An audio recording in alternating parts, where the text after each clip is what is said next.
Okay, here is our very long-awaited complete vendor list that we talked about for a few months, I think, or vlogs back. Yeah, 2 months ago. Yeah, I think so. Finally managed to compile all the vendors, list them down, complete getting voucher codes and discount codes and whatnot.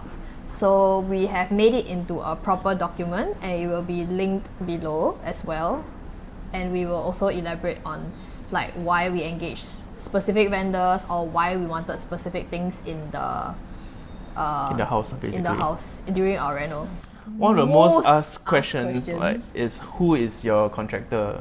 Who is your ID? Who is your contractor? Who is your ID? Who is your contractor? So now that we have finally finished our reno, just did the photo shoot with them. Our ID slash it's not ID. It's our main contractor is Teng Renovate. And put it here. Okay, we will put the logo here. Yeah, I think we will put logo. We will try to find their logos and put it here. Like the cost of our reno is 53K, including electricals. So what they did for us is basically they are the main contractor. They will do all the liaising and handling of their subcons for us. But if we do engage external vendors, we do the liaising for external vendors. So vendors slash subcons under them will include glassworks. So basically kitchen windows and grills, our toilet screens, our study sliding door, our kitchen sliding door as well. So we don't actually know which vendors were used. And it's all basically their own contacts. Yeah, it's their own contacts. So the next one is carpentry, which they do in-house. Partitioning, so like all the plaster work, the wet works, the tiling, the plumbing, the electrician and the painting are all under them. And we don't know if it's in-house or external or etc. So basically we only know that carpentry is in-house. Yeah, basically they're quite known for their carpentry. So what they told us is that they want to control the consistency of the carpentry works. So that's why they decided to go with in-house, which is also one of the reasons why our delay was so long, because there was a very, very long queue for the carpentry. Why we decided to go with a main con instead of an ID or like looking for the subcons themselves. We will be covering this in more details in another video. But the gist is we already know what we want in the house. So we feel that we feel that even if going to an ID and we are just expressing our own ideas, it doesn't really make much sense because we already know what we want. Yeah. And then the ID is just going to build on top of our ideas instead of giving like a whole new concept. Yeah. And it's not that we didn't go to IDs. We did go to a few. But we feel like they didn't really make much of a difference to what we already gave them, like as a base. One of the biggest reason why we went with the main con in the end, right, is also because of price.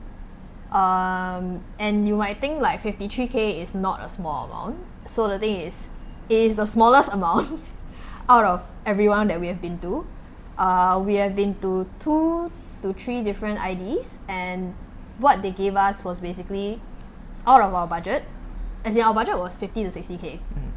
So what they gave us was out of our budget and with a reduced scope.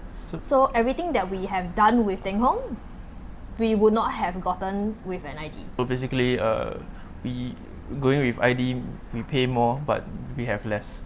We get lesser work done. Yeah. So. And also, I think one of the most important thing is basically the chemistry with the liaising, the liaison. So like, for us in Teng Hong, they call it project manager, or project lead. So that's why we just call her like the contractor. But actually, it's very difficult to like explain, I guess. Yeah. So we felt very comfortable with her. We could easily tell her our problems and she'll get them fixed, or like try to brainstorm with us on how to get like what we want done. So and she also provided with a lot of different tips. So basically she gave us a lot of like feasibility tips. Like if let's say we give her this idea, she would come back and tell us if it's feasible or not. And like if too expensive, or so we did tell her a budget, and she really tried to keep within the budget. So that was really good. And like she will tell us like, oh, actually this thing is out of our budget. Okay, so for example, the kitchen sliding door, this is a new tech that was introduced to us like midway through the reno, and she did ask like, okay, the top up amount is this amount. Will you all be okay to proceed with it? So she really did try to keep to the budget, and basically she also helped us try to save a lot of money also. Yeah. Because we wanted to do a lot more actually. Then she said that, oh, this, you don't need to waste this kind of money. You can like for example, the one in the service yard, we wanted to do quartz, the bottom cabinets, but then she actually recommended that we just do a white laminate on top because it's cheaper, and that area won't really be wet, so there's no point in doing like such a durable countertop in a sense. So the next vendor is actually MC2, which we engage them to do the zip track in the balcony. Okay, so the zip track itself is 2,500 for our size, but that one is dependent on it's really dependent on your the material used, because like we have one full panel and one half panel, and the length and width and everything is all like dependent on your balcony. So why the reason why we went with a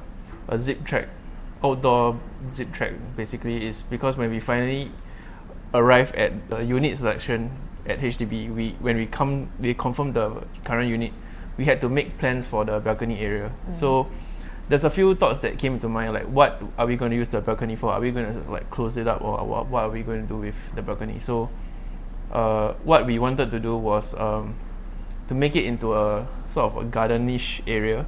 And there's also a lot of, like, I think some people don't really put much thought into the balcony, so they maybe just take like those bamboo blinds, the one that rolls down, and then that's all. And then so the balcony becomes like a very dirty area. Then that, like, if I left it like that, I wouldn't want to step out into it. So it would be essentially paying more for wasted space. So I think a lot of people also like just leave it exposed. Yeah. Like what is? A lot of people leave it exposed, or like they add a fan in, stuff like that. So like for us, we wanted it to be more included in our house. So we wanted it to be kept clean most of the time. So if it's, let's say we don't have like the zip track, the rain would come in, the wind would come in, everything would come in, and then it would be very, very dirty. And I think we don't want that. So we decided on zip track, and it would, okay, so the one that MC2 has, it has a 1% perforation rate. So literally means like only 1% of things can come in. So even for like very heavy rain, strong winds, they actually block it out. And like they also boast that they can keep the cold air in for aircon. So in the event of like guests coming over and we turn on the aircon, we can actually leave the balcony door open, and they can still go out to like the balcony area to look at plants and whatnot. So like it's an extension of the living area. So the zip track itself is not cheap, and it's very highly subjective to your living style. So not everyone wants the balcony to be included in their living area. So but we wanted it, and the budget was okay for us, so we decided to get it. So but one thing is, MC2 is not known just for zip track. They have other things. They have other curtains and blinds which are pretty good as well. Yeah, we actually looked at all the curtains and blinds that they have, and we actually wanted to get some of them, but unfortunately the budget was out. Like just normal roller blinds. Yeah, roller blinds are like 1,000. Yeah, but it's basically out of budget, but it's really nice. So it's very, very nice. If you have the budget, you can take a look. It's also using the Somfy motor, so it's very quiet. Yeah, which is one of the good things about Somfy. So if you are into that kind of thing, then do check out MC2. So next one we have is arc racks, like the storage racks in our bomb shelter. So basically what they are doing is the boltless metal racks. Their racks are full metal. So like for some vendors, right, their racks, so the frame is metal, but the planks are like plywood. So for arc racks, it's full metal. We got an L-shaped configuration for our bomb shelter, and we also removed some bottom tiers to allow us to like slot in stools and stuff like that. So it's very customizable. Yeah. So talking to Zach, who is the contact person for arc racks, it's very easy. He will ask you to measure your bomb shelter, or he will come down and measure if it's if the timing fits. and then he will give you a bunch of recommendation of how he thinks the rack should be done. So like the configuration, you can do like U shape, L shape, or like straight racks side by side, as in opposite each other. Yeah, like and he's also quite helpful as well. Like you can tell him whatever you need. Like if you want like to put your broom here or whatever, then he will be able to configure it. Yeah. So he also recommend, like he knows the space between the tiers, so he can also recommend like how many tiers to remove and for what kind of thing. So like if you want to slide your luggage in, he'll tell you like, oh, you actually remove one is enough, for example. So for our racks, it's around 300 to 400 range, yeah. So it depends on what you want. But the thing is, this is an old pricing, and he said that there's been a material increase. The material price increase. So there's a new pricing list now, but we don't have the new list. So do reach out to him if you're interested. We do have a code for art racks. So if you quote SherBooga, you get a 5% discount off the total price, which is rounded down to the nearest dollar. So the next one is end curtain for basically the curtains. It's not all the curtains. So basically it's a mixture, because we have roller blinds with another vendor and the smart track, as in smart curtain track with another vendor. So what we got end curtain for was basically curtains itself, so without the tracks. So what we engaged them for is 2 day curtains. Just the curtains? Yeah, one in the living room and one in the master bedroom. And one night curtain which is dim out in the master bedroom. We didn't go for a full blackout curtain because that's just personal choice. And also the day curtain in the master bedroom is a dumb track, so it's just a normal track. So we got end curtain to do that as well instead of the smart home vendor. Yeah. So the total cost for the curtains is around $700. And the track. And that one track. Yeah. So why we decided to go with curtains instead of the other kind of window shades, right, is because personally I prefer the look of curtains. Like I've only grown up using curtains, minus the time that I was in the US. That one was just the Venetian blinds, the metal one, the one that we use in school. Yeah, so I didn't like that one. It's very easy to spoil. Like you just pull too fast, the whole thing will jam, for example. And cleaning is not fun. Yeah, and also because of maintainability. Because for this kind of curtains, we can just unhook them and just throw them into the washer. Yeah, or like go downstairs to a laundromat and get or them just washed. go to a laundromat. Yeah. And like I know a lot of people like Venetian blinds, but we don't like it, or actually we don't like the idea of having to clean it individually, especially the like as in it's just not a fan, and it's not like a must-have on our list. Yeah, it's just okay lah, but yeah. A lot of the blinds have, like there's Roman blinds as well. Then you were saying that cleaning the Roman blinds and the Venetian blinds, it's a bit tougher as compared to unhooking curtains. So yeah. So like for Roman blinds, I think some people will need, if you want to change the cloth, you need to remove every single rod inside. I think there's a rod, but times have changed. They have new technology now, I think. So like what I experienced was I have to remove the individual rods and then unhook the wire and then wash the cloth. So I don't want to do that here. So we managed to get a code, as in a discount code for end curtain as well. It's 10% off if you quote SherBooga. This was a last minute added vendor that we only engaged after we moved in. So we engaged Kim Contractor to do the toilet windows. So it was something that I originally already wanted, but during the process of quotation and everything, I kind of forgot about it. Then when we wanted to add it in, the toilet tiles were already laid, and then she was saying that if they want to change the windows now, it might damage the tiles, so we didn't add it in with Teng. So after that, I was asking around in my estate group chat, and then someone said that Kim Contractor could do it without damaging the tile, so I just reached out to them. It's cheapest.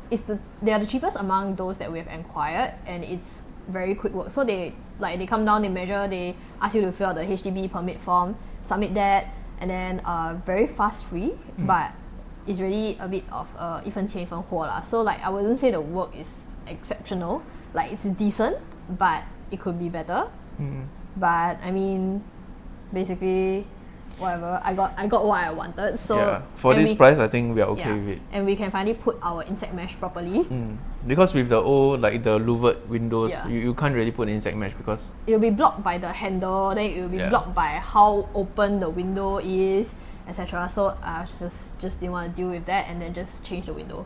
So both windows were done for $400, which is $200 per window. The next one is line 8, which we have in our, which they are basically power tracks. So we have it in our dry kitchen area and one area which you don't really see, which is our the study. Both of us have like 70 cm each in the study, and the one in the dry kitchen is about 1.7 meter. Yeah. So yeah. So for line 8, we've heard of them before. I mean, there's basically two there's two main power track brands in Singapore, which is Ubik and line 8. We reached out to both before, did a price comparison, package comparison, stuff like that. We decided to go with line 8 because sales rep was actually pretty helpful, and they are able to go more granular into like the length of the track itself.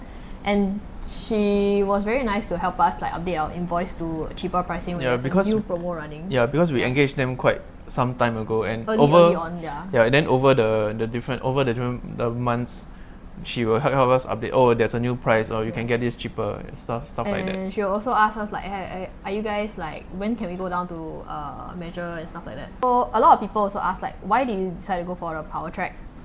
Then okay, so if you know us, we actually need a lot of power sockets in the study because we both run like a PC each and we both have dual monitors. So that's easily 4 sockets, and then if you have like additional things like printers, routers, whatever, that easily like 12 in that room.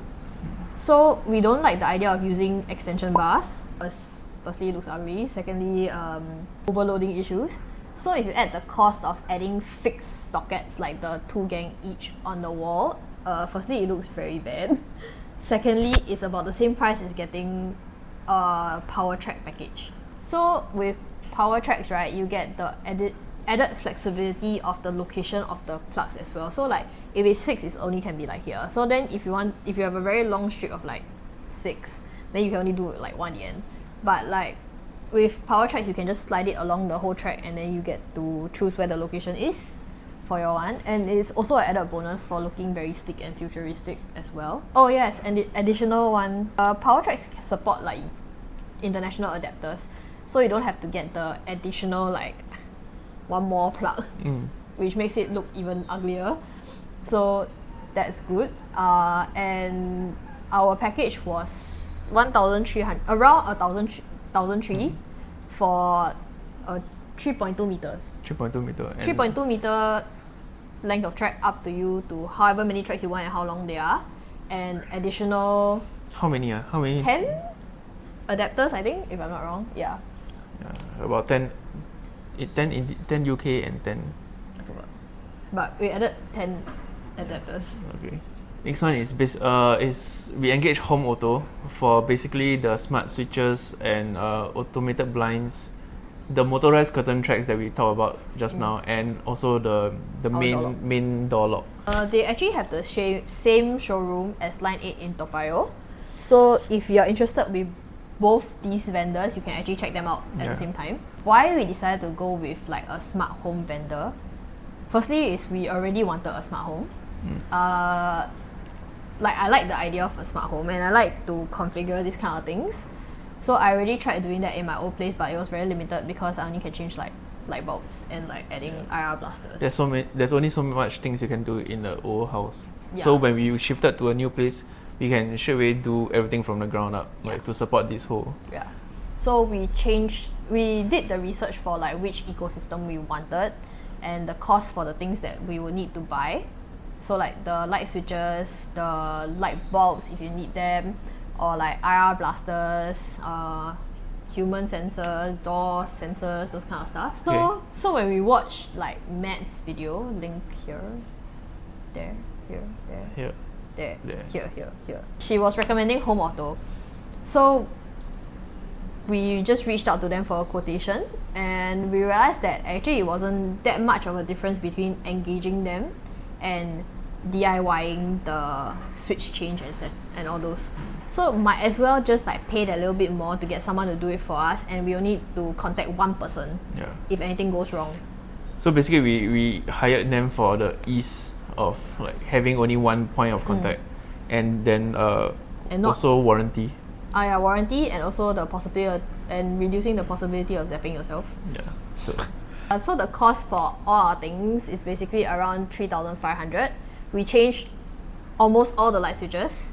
We did 2 motorized blinds, 2 motorized curtain tracks, and 1 door lock. Okay, next one is invisible grills. We went with CS grills. CS grills. We did a 4-inch spacing between our the two wires, basically. It was a very fast-free installation, very quick. Work is pretty neat. It's a good price for invisible grills, which I originally thought was gonna be pretty expensive. Realized after that a couple of my friends also went with him as well. So it's about 500 for 3 bedrooms. So all our 3 bedrooms we have invisible grills for them, and it's about $500. Yeah, why grills? Like, because some people like the openness and everything. So basically it's more for future proofing for pets and kids as well. Because we are planning to get a dog sometime soon maybe. And we will need to like sort of pet proof the house as well. So grills, gates, we need to do something about the balcony, but yeah, so just doing the pet future proofing first. And also grills versus invisible grills. Invisible grills look a lot better because you don't see like the lines. See the thing. I think you see it but lesser. And we also don't like the look of like vertical grills. Because some people prefer vertical grills, vertical invisible grills, but I think some condos also have vertical grills, but personally like we don't think it looks that nice because I think it looks like a jail bars. And then I don't know, for horizontal one I think you can also hang stuff like cloth, hang a random you can probably there. hang like a rag to dry, but you can't put heavy things because hang fairy lights, it might snap. So the next one is PO Eco. PO Eco, which we engage them for the ceiling fans that the black ceiling fans, or they cannot see up there. But we'll insert the image somewhere. But anyway, we have a total of how many fans? 1, 2, 3, 4, 5 fans. So a lot of people are actually very amazed that we have 5 fans. Even the PO Eco themselves are like, huh, you need 5 fans? But so we did one more fan for the dining room for ventilation as well, because that if you're standing there, the area, the air is very still. Okay, so the fans that we got are actually smart fans that can be paired to the Smart Life app, which is then linked to Google Home. So Smart Life app is Tuya based, which is perfect for us because we are gonna get a Tuya ecosystem anyway. These fans work out just nice for us, and they're not super expensive. There's like about 450 ours per fan. Is 450 a fan. Even after topping up for the Wi-Fi module and the light kit. So it's about 450 per fan. For a smart fan, I think it's pretty okay. And for this design, which I really like as well. And we are mostly using their lights for like day to day as well. So basically that's the main light source for our rooms. So why we went for ceiling fans instead of like some people don't like ceiling fans, they put the standing fans. Some people prefer wall fans. But we like ceiling fans because it saves floor space, and then it gives a better circulation of air as compared to like wall mounted fans also. Or floor, or those standing fans, because standing fans they only oscillate like a specific angle, so only that area gets like generally ceiling fan pushes the air out more, so I feel that it's windier. And also like I've only grown up with ceiling fans and I find it very useful. And I think this ceiling fan can it spins reverse as well, so it can suck up the air and then push it out from the depending on what you like. And of course lights. And because like ceiling fans you can attach the light to them, so you don't need to get like additional light Yeah, and these are quite stable, so it doesn't have the shaky like thing when it spins. Yeah. Like those old ceiling fans. My old ceiling fans are the kind that have like the three lampshades coming out. So if your fan is like old and it's shaky, your light tends to like yeah. We also have discount code for Pure Eco, so you just need to walk into their showroom and code SherBooga, and you get one set of track light, a 2-piece track light built in with track for any purchase of 2 fans. So the next one is actually not a vendor of sorts. It's basically the place that we bought our other lights from. So like for any area that does not have a fan, we need a light. Like the area in front of the common toilet. The area in front of the common toilet, the balcony, and the entrance. Yeah. The living room entrance. The living room entrance, the kitchen, the bomb shelter, toilets, basically all those. We bought it from Kaze or Kaze lighting. Kaze lighting, yeah. We spent a total of $120 for our ad hoc lights. Yeah. So I've listed them in the document below, where on the Shopee link, which was where we got them from. So why we decided to go with these kind of surface mounted lights was because, like mentioned previously in our Q&A video, we didn't want those fancy lights. Yeah, so we don't want pendant lights, we don't want track lights, we don't want the cove lighting, because we don't want to clean the things. As in, I think it's more of like personal choice as well. Like some people really like the different lights. Some people like ambient lighting. Yeah. And so like for us, I feel like I prefer task lights. Yeah. So if I wanted ambient lighting, I feel like to me it's not. I would rather put my money somewhere else. Yeah. So we just went for like straight for classic back square surface mounted lights. We also bought them locally because we were too lazy to deal with Taobao seller in case anything goes wrong, which one of the lights did. So we just went down to swap the driver, and it was all done. And the pricing was not expensive. It's not that much different from Taobao. Yeah, I feel it's not much different. You probably can save more on Taobao, but you have to deal with more hassle with like liaising and stuff like that. Yeah. Okay, so the next one is Steigen, Steigen, whatever. Yes. So basically, everyone knows Steigen. It's the automated drying rack that we see everywhere. Yeah, that you see kind of everywhere. So what we went for in the end was the Solar Alpha model, which I guess is it's retailing for I think 1399 if I'm not wrong. Yeah. But we got it at a group buy price, so it's cheaper. So why we went for this this automated drying rack solution is because we definitely need a drying solution in the current house because of our service yard not receiving enough sunlight. Basically, you don't get any sunlight in our service yard, so there's no point putting like clothes. Yeah, so if you look at our initial house tour when we first got the place, you can tell like the kitchen and the whole kitchen and service yard is very, very dark. So we don't get sunlight there and we don't get much wind. So we need drying a solution because you can air dry your clothes, but it will take a while, and you will probably develop the musty smell before it dries, which is not very nice for clean clothes. So it was just a matter of choice between like a dryer or drying racks. So we didn't like the original HDB, the Marikita drying racks. Yeah, because we did try to use it. Yeah, it was extremely hard to use, like even with the tutorial video. I like maybe it's me maybe it's just me. But like, I tried it at my friend's place. It was also hard to use, and it was kind of lame because you have to tread the because you need a specific angle to pull the thing down. So if you're not tall enough, you have to like it's very difficult and then, to use, and plus with our configuration now, I am pretty sure we would not be able to get it down at all. Yeah, if you look at our current configuration, right, there's no way you can get the angle to do unless you're very tall. Yeah. So basically, it was a choice between the dryer or drying racks. Yes. So I personally don't like dryers.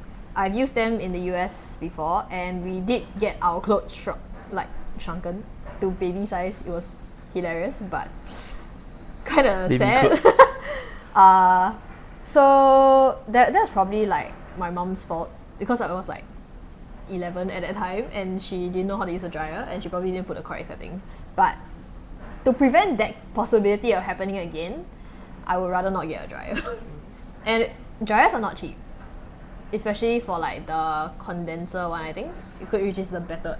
I think heat pump is the better one, but it's like super expensive. you also get wrinkled clothes because I mean you toss wet clothes from the washing machine in, it's gonna come out wrinkled anyway. It's not super dry, so like if you put wet jeans in, you take it out, it's not gonna be dry. It's gonna be hot, wet, and still heavy.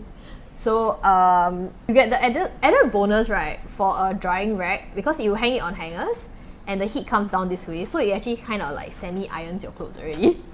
So you don't need to like steam it or iron it as much. So basically we wanted to go for the Solar Mini at first, but then we sort of like upgraded and see FOMO. Yeah, and see like, oh, that's just like I think $100 more for the next model, which has like these few more features, and then we like 100 more and then 100 more and 100 more. Then in the end we reached the final model. We Solar Alpha, which was the latest model. So it has like anti-dust mite, it has the heater, fan, like so for our kitchen we don't have a fan, which makes it pretty hot when you're cooking, especially when we close the kitchen sliding door. So we can actually turn on the fan while doing laundry and also turn on the fan while cooking. So basically it just circulates the air. It circulates the air, which makes it slightly cooler as well. And it has a built-in light, so we don't need to get an additional light. And also luckily we got the Solar Alpha because we actually do use like everything fully extended, especially when we wash the towels and bed sheets and stuff like that. And it's, I think most of the time in the fully extended mode and with the bar hanging down. Yeah. So luckily we went for luckily Solar we didn't Alpha. go for Mini. So the next one is Eazea, which is for our gate lock. The one that we got is actually not listed in their site, but the specs are the same as the one that is listed in the document below. So they just enhance the design of the lock.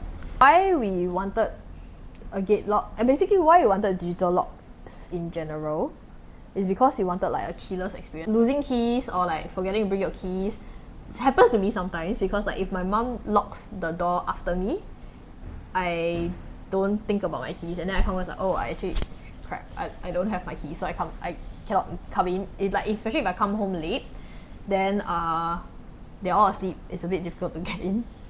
Yeah, so we just wanted a keyless experience. But you can't lose your finger. Actually, you can. Okay, never mind. That's more important. What? Okay, so anyways, this was one of the brands that we shortlisted to research about because I think I place aesthetics quite high on the list. So there are some brands that I just don't like the look of the locks, so just like out. So they reached out to us for a collab. So Eazea is a Singaporean brand, but the locks themselves are made in Korea. So what is special about these locks? The gate locks are specifically designed for Singapore gates so that the back won't have that black box to cover the back. So it makes your whole gate lock look very nice and Look better. sleek. For the collaboration with Eazea, if you quote Eazea X SherBooga, you get 5% off store-wide. So this promotion will run for 2 weeks from today, where the video goes live. And you need to place, so how to lock in the price is basically you place a $50 deposit to secure the deal. If there's a better deal along the way, you can just change to a new promotion as long as it's before installation. Yeah, I think they also, like, besides door locks, they also have like gates as well. Yeah, they do gates. Yeah, they do a bunch of other things so you can look at what they have. So the next one we went with is Yusin for our aircon, and Sunny is the main point of contact. So she's very helpful, like in terms of explaining the different queries, like and getting us the quotes for different brands, stuff like that. So and helping us to understand like the different areas of the whole BTO calculations and all those kind of things, and like some things that we need to take note of when choosing aircon models, like the availability of their spare parts, for example, in Singapore. So when we encountered our some issues, like we had a few issues after that. So like the aircon couldn't turn on, the leaking, the stuff, all those kind of stuff. She was readily available. Even during like weird timings. Yeah, like, it was like 9 p.m. on a Friday. She actually replied us and stuff like that. And she also helped to arrange for her guys to come down and check on the pipes, and also liaise with like MHI, so Mitsubishi Heavy Industries, for an appointment to come down and check the aircon. Basically, she gave a very good like After sales. After sales. Before sales. And before sales everything experience. sales. Yeah. A lot of people did ask why we didn't go with like the typical Daikin or StarMax or whatever. Mitsubishi StarMax. So our original choice wasn't actually MHI. We actually put our deposit for Daikin iSmile series because they were supposedly smart. So I thought it would fit into the whole idea of smart home. the smart home ecosystem. After more research, we realized that the extent of the Daikin's smartness is actually just an app on your phone that would be able to control the aircon. So it's basically your phone is not the remote control. And if we wanted more like specific integration, like if it's too hot, turn it on, for example. Yeah, I think if you want to control the aircon using like Google Home or stuff like that, you will need to top up. So we need to top up for a fee to be upgraded into their Daikin ecosystem. Which is like the smart home or something like that. Yeah, which means that it doesn't gel with our idea of having everything under one ecosystem. So in the end, we ditched Daikin. So now it's just StarMax and MHI. So Sunny actually is pushing for MHI because she herself is using and she feels that it's good and that the price is actually the cheapest among the 3 brands. And also after that, we visited another friend's house who is also using MHI and he says there's no issues with his so far. And then I was like, why not? Because it's cheap, right? As in, it's cheapest and we get the highest BTO per unit for all the remaining 2 brands. It is now like a dumb aircon. So basically what we went for in the end is we just needed a dumb aircon. Is it not dumb aircon, just a basic aircon? Just a basic aircon with the then we have a infrared blaster. To control the aircon. Yeah, to control the aircon anyway. So between StarMax and MHI, there's not much difference, but just the price difference. So we went for the cheaper one. Yeah. So but I also know that a lot of people like they believe different brands. Like some people swear by Daikin, some people swear by StarMax. So just go with whatever brand you believe in. So yeah, that's all. Oh, the price for aircon. The price of our aircon, what we have is 24K BTU in the living room and 3 12K units in the rooms each. And 1 compressor instead of a 3 by. Yeah, and it's a system 4, so it's 1 compressor. Yeah. And I think if I'm not wrong, the compressor is 36K. Yeah. So all this is $3,700. We will leave the contact of in the document. Yeah. So the next one is actually Wells SG, which is the brand of our water dispenser. So why we went for water dispenser is because I was originally on the fence about this. Because I was like, why do we need to pay so much, like 2 to 3K for a water filter when I've just been using the Brita jug, the water filter jug at home?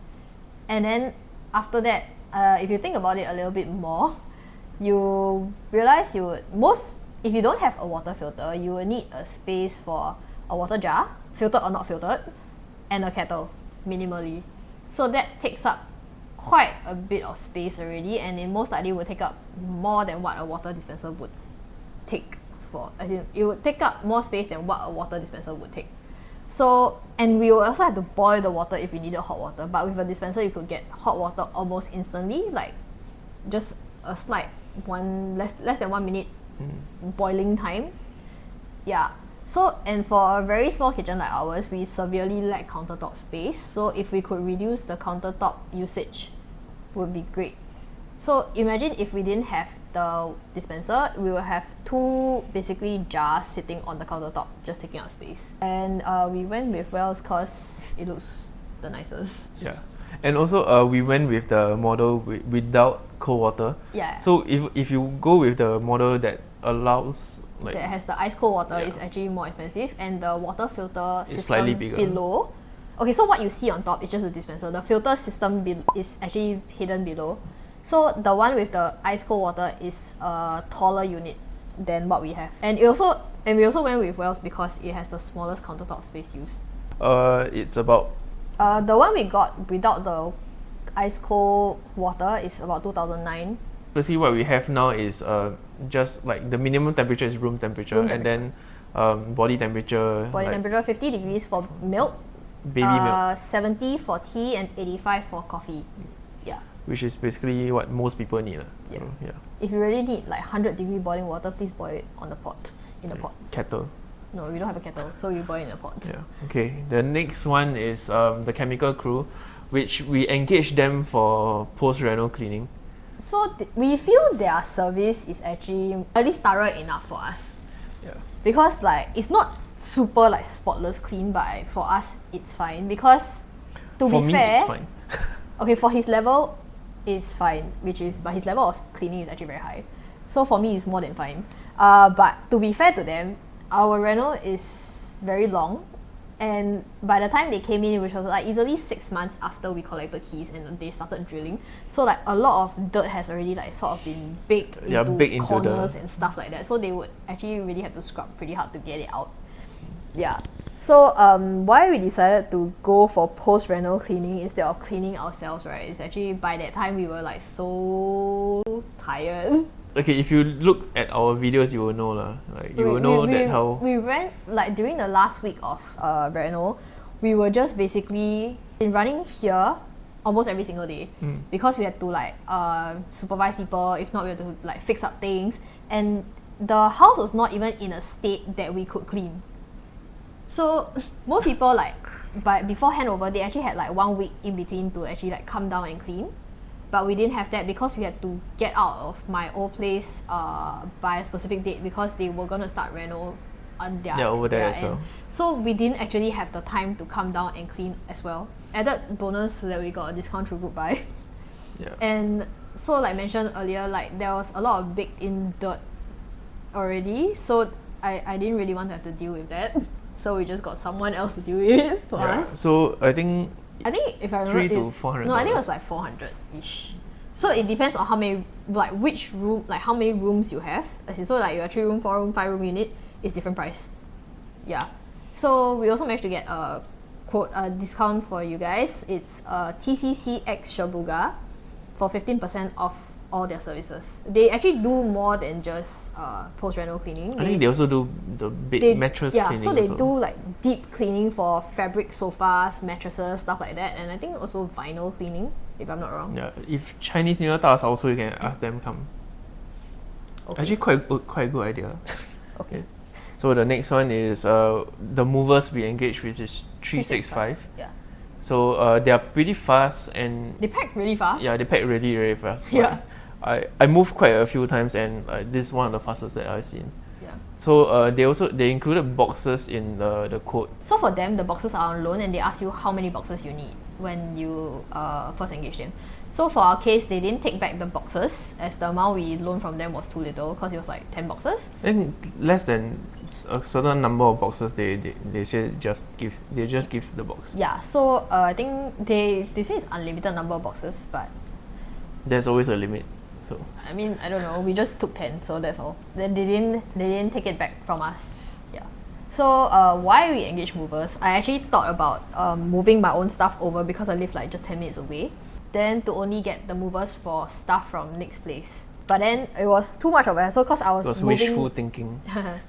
I also had some like big stuff to move over. So in the end, we just got the movers to go to 2 locations and pick up everything so that it's just like a one-shot delivery kind of thing instead of having like me to walk up and down like 20 minutes just to don't know how many times a day. Yeah, so basically this is straightforward, just movers. Yeah, it was around 200 for the movers. So yeah, the movers is about $200. For about half a truckload. Yeah. Our next vendor is SG Doors. Which is So they did our gate and the one solo bedroom door. So because the rest of our doors are like special doors, it's not the typical wood doors. So we only have one bedroom door. Why we decided to change the gate was basically I didn't like the look of the gate. Yeah, and also to pet proof. Yeah, it's also to pet proof for like our future doggo. Yeah, because if you see the picture that we are gonna put like somewhere here, the whole in between the space in between the different like the bars is very small. So the basically cats and dogs cannot go through. Yeah, even I don't think your hand can go through. Maybe a baby's hand, I don't know. No, baby's hand quite chubby. Okay, never mind. That's out of the point. Yeah, but so yeah. then because the original bedroom door was actually bundled together with Teng, but then since I was doing the gate, I asked to take it out and they were like, okay. Yeah. Yeah. So for the last vendor, which is actually not really a vendor. It's not really a vendor. So we just went with a mega discount store with all our appliances. Yeah, all our appliances. Except the TV. Except the TV. Yeah. So we bought a a fridge, the hood hob oven, water heater, the washer, and the microwave, and the dishwasher was not from them, but they do sell the same dishwasher. There's a few big stores in Singapore that sells appliances like Courts, Harvey Norman, Mega Discount, Audio House, etc. Gain City. So why we chose Mega Discount was basically we like the service of the salesperson.